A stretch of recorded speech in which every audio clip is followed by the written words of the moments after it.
बिस्मिल्लाहिर्रहमानिर्रहीम अस्सलाम वालेकुम। स्पोर्ट्स राउंड अप की ताज़ा तरीन एपिसोड लेके मैं हूं आपका होस्ट अली रज़ा। तो चलिए वीडियो का बाकायदा आगाज़ करते हैं। सबसे पहले मैं बात करना चाहूँगा पाकिस्तान और अफगानिस्तान के दरमियान जो सीरीज़ अभी खेली गई है उसके बारे में जल्दी से हम रिकैप कर लेते हैं। पहला मैच हुआ, पाकिस्तान की टीम बुरी तरह फ्लॉप हुई बैटिंग के अंदर। 200 पे बड़ी मुश्किल से हम पहुंचे। शादाब खान अगर नीचे से आगे नसीम शाह के साथ वो पार्टनरशिप ना लगाते तो हम 200 भी शायद ना कर पाते। खैर उस मैच में अनहोनी हो गई, जो भी आप समझें कि अफगानिस्तान की टीम बिल्कुल लुढ़क गई, 59 पे ऑल आउट कर दिया। हारिस रऊफ ने, नसीम शाह ने और शाहीन शाह अफरीदी जो है वो खा पी गए बिल्कुल, और उनकी रात थी, बॉल भी अच्छा कैरी है, वो हर चीज़ हो रही थी। वो मैच खैर हम जीत गए, लेकिन आपने जो नोट करनी है बात वो ये है कि पाकिस्तान की बैटिंग फ्लॉप हुई। अब दूसरे मैच में अफगानिस्तान ने बड़ा अच्छा कमबैक किया। वो टीम जो 59 ऑल आउट हो गई थी, उनकी दूसरे वनडे के अंदर पहली जो विकेट की जो पार्टनरशिप थी वो ही तकरीबन 227 रन की हो गई।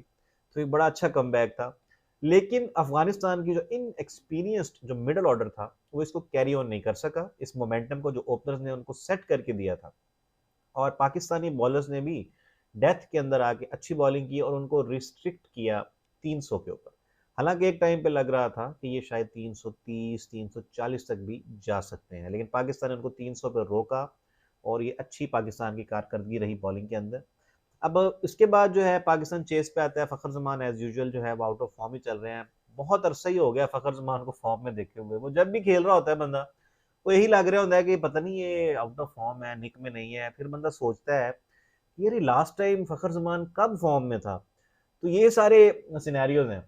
अच्छा जी, उसमें बाबर और इमाम साहब की बड़ी अच्छी पार्टनरशिप, 118 रन्स की जो है वो पार्टनरशिप लगती है उसके अंदर। और जो है 170 तक वो ले जाते हैं दूसरी विकेट की पार्टनरशिप को। 170 के ऊपर बाबर आजम आउट होते हैं। अब इसमें जो मेन चीज़ है वो ये है कि जब बाबर और इमाम ने बैटिंग का आगाज़ किया पार्टनरशिप का, तो रिक्वायर्ड रेट तकरीबन अंडर 6 था, 5.8 समथिंग था। लेकिन जब बाबर आउट होके जाते हैं 170 के ऊपर, तो रिक्वायर्ड रन रेट 7 से भी ऊपर जा चुका था। मेरे हिसाब से ये एक कंसर्निंग थिंग है। बैटिंग अच्छी की है, नो डाउट, मैं ये नहीं कह रहा, लेकिन एक चीज़ जो होती है ना कि जब आप सेटल हो जाते हैं पिच के ऊपर, आप सेट हो जाते हैं, आपकी 100 प्लस की पार्टनरशिप भी लग गई है, आपने एक अमाउंट ऑफ बॉल्स भी खेल लिया बहुत ज़्यादा, आपने टाइम स्पेंड कर लिया विकेट के ऊपर, तो फिर आपको थोड़ा-सा डोमिनेट करना चाहिए और आपको नीचे आने वाले जो खिलाड़ी हैं, उनके लिए आसानियाँ पैदा करके जानी चाहिए। आप जब उनको 5.8 से 7.2 या 7.3 का रिक्वायर्ड रन रेट छोड़कर जाएँगे, जबकि आपकी 9 विकेटें पड़ी हुई थी, तो नीचे वाले खिलाड़ी के पास वो मार्जिन ही नहीं है, वो लग्ज़री नहीं है कि वो आपकी तरह इमाम और बाबर साहब की तरह 20-20, 30-30 बॉलें ले ऐसे ही खेलने के लिए। तो खैर वो मैच हम किसी भी तरीके से जीते हैं, और वो जिस तरीके से जीते हैं आप सब जानते हैं कि शादाब खान, मेरे हिसाब से उस मैच का जो था वो मैच विनिंग जो नॉक खेली है वो इमाम ने नहीं खेली, वो बाबर आजम ने नहीं खेली, वो शादाब खान ने खेली है बड़े ही तरीके से। हमें ये तो वैसे ही मालूम है कि शादाब खान हमारी टीम के अंदर जो सबसे अच्छा जो स्पिन को मैनेज करने वाला प्लेयर है, जो बैट्समैन है, वो शादाब खान है। वो स्पिनर्स को बहुत ही अच्छे तरीके से टैकल करता है, और हमें सबको पता है कि अफगानिस्तान के जो स्पिनर्स हैं वो वर्ल्ड क्लास स्पिनर्स हैं। तो शादाब खान अगर वो सेंसिबल इनिंग्स ना खेलता, तो भाईजान जो बाबर और इमाम ने 118 रन की पार्टनरशिप लगाई थी वो तो किसी काम की नहीं थी। शादाब खान ने ये मैच बना के दिया, और वो अनफॉर्चुनेटली जिस तरह उसको रन आउट किया गया, वो मैन कैट जो भी उसको टर्म यूज करते हैं, वो टर्म अब खत्म हो चुकी है रूल्स के हिसाब से, आईसीसी के। अब वो जो बॉलर फॉलो थ्रू के अंदर, यानी कि बॉलिंग एक्शन कंप्लीट करने से पहले अगर वो बैट्समैन को आउट कर देता है क्रीज से बाहर, अगर बैट्समैन है तो वो आउट कंसिडर होता है। वार्निंग शॉर्निंग का सीन खत्म हो चुका है मेरे भाई। और आखिरी ओवर में नसीम शाह ने फिर वही किया। 6 बॉलों पे 11 रन हैं, वही सेम एशिया कप 2022 वाली कहानी दोहराई नसीम शाह ने। सेम बॉलर था, ठीक है जी, फजले फरूकी, और वही 6 बॉलों पे 11, और नसीम शाह साहब ने 2 चौके मारे भाई ने, और मैच जो है वो जीत गया पाकिस्तान, इज्जत बच गई हमारी। और थ्रू आउट द मैच मेरा नहीं ख्याल कि कोई भी ये शायद ये सोच रहा होगा कि पाकिस्तान जिस मुश्किल सिचुएशन में, और जितना मुश्किल रिक्वायर्ड रन रेट हो चुका था, कि यहाँ से पाकिस्तान मैच जीत भी सकता है, लेकिन अनहोनी हुई है, और पाकिस्तान को नसीम शाह ने जो है वो पाकिस्तान की इज्जत बचाई है मेरे हिसाब से। तो हम खुश भी हुए।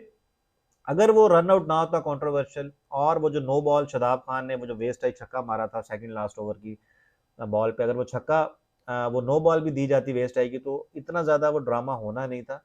ड्रामा सारा हुआ जो शादाब खान को रन आउट किया गया उसके ऊपर, वरना तो बड़ा स्मूथ मैच जा रहा था।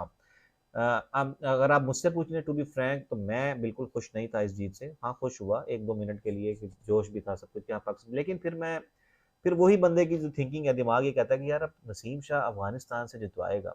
पहले तो मैं इस चीज़ को ही नहीं जो है कबूल कर पाता कि अफगानिस्तान हमें आखिरी ओवर तक, आखिरी बॉल तक ले कैसे जाती है। अक्सर औकात ऐसा ही होता है।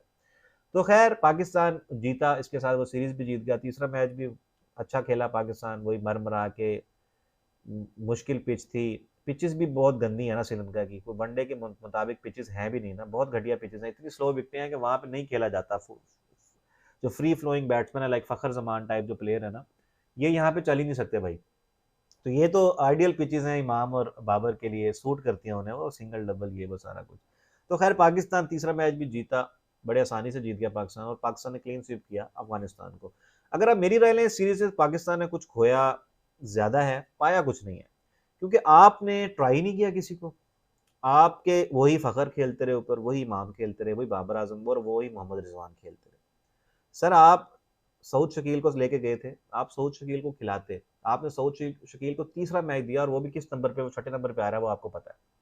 ठीक है, सऊद शकील अगर आपके प्लान्स में था, जो कि था बाबर आजम के प्लान में तो वो था, और इस मैच के बाद बाबर आजम ने सऊद शकील को ट्रैवलिंग रिजर्व से उठा के स्क्वाड में डाल दिया एशिया कप के, और तैयब ताहिर को ट्रैवलिंग रिजर्व में डाल दिया गया। ये बाबर आजम के कहने पे हुआ इंतजाम को।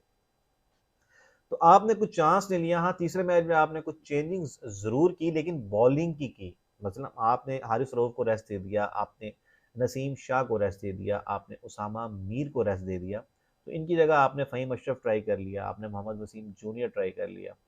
तो ये जो चेंजेस थी वो मेरे हिसाब से, क्योंकि बॉलिंग में हमें इतनी ज़्यादा ज़रूरत नहीं है, लेकिन बैट्समैन जो है ना, बैटिंग में हमारे थोड़े मसले मसाइल कुछ ज़्यादा हैं। और सारा जो दुनिया में रोना मचा हुआ है वो इंडिया के मिडल ऑर्डर का मचा हुआ है। लेकिन मेरे भाई, पाकिस्तान का मिडल ऑर्डर, क्या आप उससे मुतमिन है? चौथे नंबर पे number 4 position is a very crucial position in any team, in any batting lineup. वहां पे रिजवान आता है भाईजान, मोहम्मद रिजवान। क्या मोहम्मद रिजवान पे ट्रस्ट आता है आपको कि ये मैच फंसा फंसा हुआ मैच निकाल लेगा या पार्टनरशिप लगा लेगा? सर मुझे तो नहीं आता।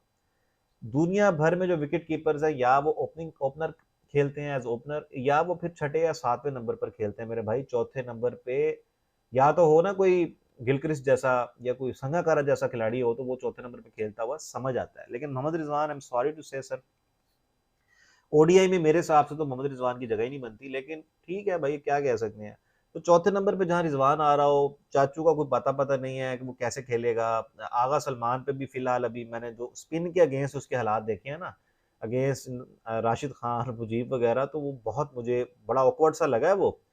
टेस्ट मैचेस में और लग रहा था, लेकिन जब वनडे में वो आया है अगेंस्ट क्वालिटी स्पिन, तो मुझे बहुत ज्यादा डरा दिया है आगा सलमान ने भी अपनी टेक्निक को लेकर। बॉलिंग हमारी ठीक है, वो हमें पता ही है कि बॉलर ही हमारे हमें बचाते आते हैं हमेशा, उन्होंने ही बचाया हमें। तो बॉलिंग का कोई कंसर्न नहीं है। लेकिन मेरे हिसाब से हमें ये सीरीज को थोड़ा कैश इस तरह कर लेते हैं कि हम थोड़ा अपने यंगस्टर्स को मजीद चांस दे सकते थे। अगर तीसरे मैच में उसको खिलाया ही था सऊद शकील को, तो उसको आप ऊपर भेज देते भाई, रिजवान के नंबर पर भेज देते, उसको टाइम देते, वो टाइम लेता, वो आपको दिखाता खेल के कि मैं स्पिनर्स को कैसे खेलता हूँ। चले जी, ये तो होगी पाकिस्तान अफगानिस्तान की जो ओडीआई सीरीज हुई है। कॉन्ग्रेचुलेशन टू पाकिस्तान, पाकिस्तान जीता, इसके साथ साथ पाकिस्तान नंबर 1 भी हो गया ओडीआई रैंकिंग के अंदर। तो कुडोज, कोई मसला नहीं है। एशिया कप का आगाज हो रहा है जी कल से, मतलब आज है 29 अगस्त, 30 अगस्त से एशिया कप का पाकिस्तान में आगाज होने जा रहा है। पहला मैच मुल्तान स्टेडियम में है, पाकिस्तान और नेपाल की टीमों के दरमियान। इस पे क्या ही प्रीव्यू करना, ठीक है जी। तो कॉन्ग्रेचुलेशन टू नेपाल, नेपाल की टीम को के लिए कल बहुत बड़ा दिन होगा कि वो अपना इतना बड़ा डेब्यू करने जा रहे हैं, एक अच्छी टीम के अगेंस्ट एशिया कप खेलने जा रहे हैं। तो कॉन्ग्रेचुलेशन टू नेपाल। मेन जो मुद्दा है वो है इंडिया और पाकिस्तान का जो मैच 2 सितंबर को है। गो के वो मैच होता नजर नहीं आ रहा, क्योंकि बारिश की जो प्रिडिक्शन है वो बहुत ज्यादा है। तो शायद हम वो मैच जो है वो ना देख सकें होता हुआ। लेकिन अगर वो मैच होता है, शॉर्ट फॉर्मेट में भी वो मैच अगर खेला जाता है, तो क्या स्ट्रेटजी होनी चाहिए, प्लेइंग 11 पाकिस्तान की क्या होनी चाहिए, इंडिया के क्या क्या मसाइल चल रहे हैं। जैसा कि अभी थोड़ी देर पहले राहुल द्रविड़ जो इंडियन टीम के कोच हैं, उन्होंने प्रेस कॉन्फ्रेंस की है आज की डेट 29 अगस्त को, कि जी केएल राहुल जो है वो अनफिट हो गए हैं, कोई और निगल हो गया, कोई और इंजरी भी हो गई उन्हें प्रैक्टिस के दौरान। मतलब इंजरी के बारे में उनसे काफी सवालात किए गए, लेकिन उन्होंने कोई क्लियरली कुछ बताया नहीं। लेकिन यही उन्होंने बताया कि केएल राहुल फिलहाल इंडियन टीम के साथ ट्रेवल भी नहीं करेंगे for the first 2 matches of the Asia cup. तो वो अभी जा भी नहीं रहे। तो वो सुपर 4 मरहला शुरू होना है एशिया कप का, उसमें वो अवेलेबल हो सकते हैं।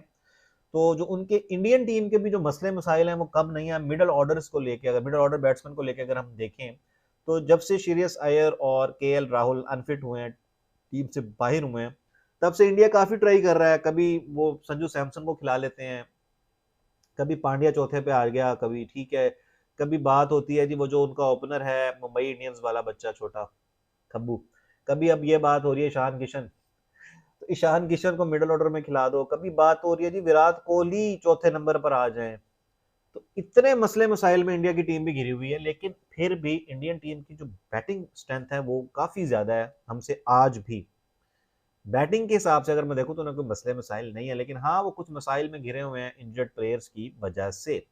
लेकिन मेरे हिसाब से जो उनकी प्लेइंग 11 होगी ना वो ये होगी, उसमें शुभमन गिल और रोहित शर्मा ओपनिंग करेंगे, Virat Kohli as usual number 3 पर आएंगे। नंबर 4 पर क्योंकि अब केएल राहुल नहीं है, तो मेरे हिसाब से ईशान किशन को शायद चौथे नंबर पर ट्राई किया जाएगा। 5वें नंबर पर जो है वो हार्दिक पांड्या आ जाएंगे, और उसके बाद उनकी जो है जडेजा वगैरह और जो बॉलिंग है जो भी उन्होंने सेलेक्ट करनी है, जडेजा खेलेंगे, लाजिम बात है शार्दुल ठाकुर को अगर वो खिलाएंगे तो फिर उनको अपने 3 फास्ट बॉलर्स में से एक को बिठाना पड़ेगा। जैसे बुमराह, शामी और सिराज, ये तीनों इकट्ठे नहीं खेल सकेंगे, क्योंकि इन्होंने अगर अक्षर पटेल को भी खिलाना है, अगर ये 3 स्पिनर्स के साथ जाना चाहते हैं, 2 फास्ट बॉलर्स और हार्दिक पांड्या 3 फास्ट बॉलर्स तो हो जाएंगे। तो इंडियन टीम की जो प्लेइंग 11 है वो भी थोड़ा सा कंफ्यूजिंग है, कि वो देखेंगे कि पिच के हिसाब से कि भी 3 फास्ट बॉलर्स के साथ जाना है प्रॉपर, या 3 स्पिनर्स के साथ जाना है और 2 फास्ट बॉलर्स और हार्दिक पांड्या के साथ जाना है। तो ये थोड़े से इनके भी, इंडियन टीम भी कोई इतने अच्छे रिदम में भी नहीं है। अभी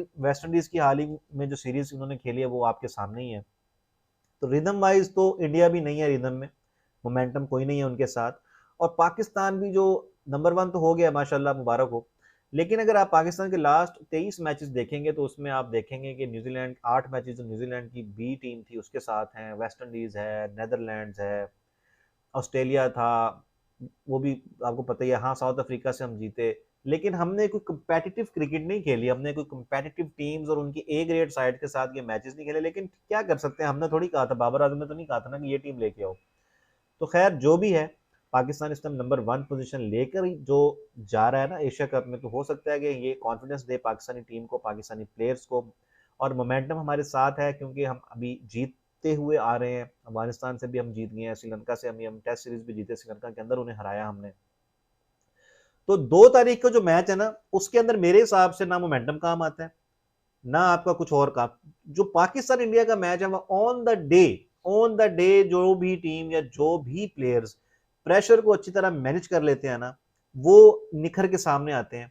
और मेरे हिसाब से सिराज की जगह ये शायद सिराज को ना खिलाएं, क्योंकि ये शायद शामी, मोहम्मद शामी और बुमराह के साथ जाएंगे, और तीसरा हो जाएगा हार्दिक पांड्या, और 3 स्पिनर्स के साथ ये जाएंगे। जो कि सौरव गंगुली ने भी जो प्लेइंग 11 अपनी बनाई है पाकिस्तान के अगेंस्ट, वो यही है कि उसमें उन्होंने अक्षर पटेल को रखा है और उसमें उन्होंने सिराज को नहीं रखा। लेकिन मेरे हिसाब से उनको बुमराह और सिराज के साथ जाना चाहिए और शामी को बिठा देना चाहिए भाई। और बाकी तीसरा जो पेसर है वो हार्दिक पांड्या तो अच्छी बॉलिंग कर ही रहा है। तो ये है पाकिस्तान की प्लेइंग 11 का तो सबको पता ही है कि वो ही रहनी है। ठीक है, आपके बाबर आजम खान 1 डाउन आते ही हैं, इमाम फखर ने ओपनिंग करनी है, चौथे नंबर पर रिजवान नहीं आना है, आप जो मर्जी कर लें। ठीक है जी। 5वें नंबर पे इफ्तिखार भी हो सकते हैं, 5वें नंबर पे आपका लड़का जो है क्या कहते हैं इसको, आगा सलमान तो खैर छठे पे आएगा। तो 5वें नंबर भी हमारे भी थोड़ा मसले मसाइल चल रहे हैं, उसमें चाचू हो सकते हैं इफ्तिखार, या सऊद शकील को भी ये खिला सकते हैं क्योंकि वो स्पिनर्स को अच्छा खेलता है। ठीक है जी। उसके बाद वो हमारी 3 फास्ट बॉलर्स और शायद शदाब खान, 4 तो पक्के हैं हमारे ना ये बॉलर्स। तो 5वें का थोड़ा बहुत हमारा भी रहेगा कि हमने पेसर एक्स्ट्रा लेके जाना है या स्पिनर एक एक्स्ट्रा लेके जाना है। तो पाकिस्तान और इंडिया के मबैन 2 सितंबर को एशिया कप का जो मैच है वो बारिश की नजर ना हो जाए कहीं, और फोरकास्ट यही है कि बारिश हो जानी है और मैच होना कोई नहीं है। लेकिन मैं बेस्ट विशेस करूंगा दोनों टीम्स को, दोनों में से जो अच्छी क्रिकेट खेले वो जीते भाई। लेकिन एज अ पाकिस्तानी मैं चाहूंगा कि पाकिस्तान इंडिया को वो मैच हराए। इसके बाद 10 तारीख को सुपर 4 का एक मैच भी पाकिस्तान और इंडिया के मबैन होना है। तो इस दफा चांदी लगने वाली है, क्योंकि श्रीलंका के जो मेन 3-4 खिलाड़ी हैं वैसे इंजर्ड हो गए हैं, वो एशिया कप से वैसे बाहर हो गए हैं। तो इस दफा तो पक्का लग ही रहा है कि शायद पाकिस्तान और इंडिया ही फाइनल खेलेंगे इस एशिया कप का। तो 3 मैचेस जो हैं वो हो सकते हैं पाकिस्तान इंडिया के just before the world cup encounter. तो कल इंशाल्लाह मैं हाजिर हो जाऊंगा पाकिस्तान और नेपाल के मैच के बाद, उसकी बारे में हम डिस्कस कर लेंगे कि क्या हुआ, क्या अच्छा हुआ, क्या बुरा हुआ। तो मुझे दीजिए इजाज़त, अल्लाह ने के बाद।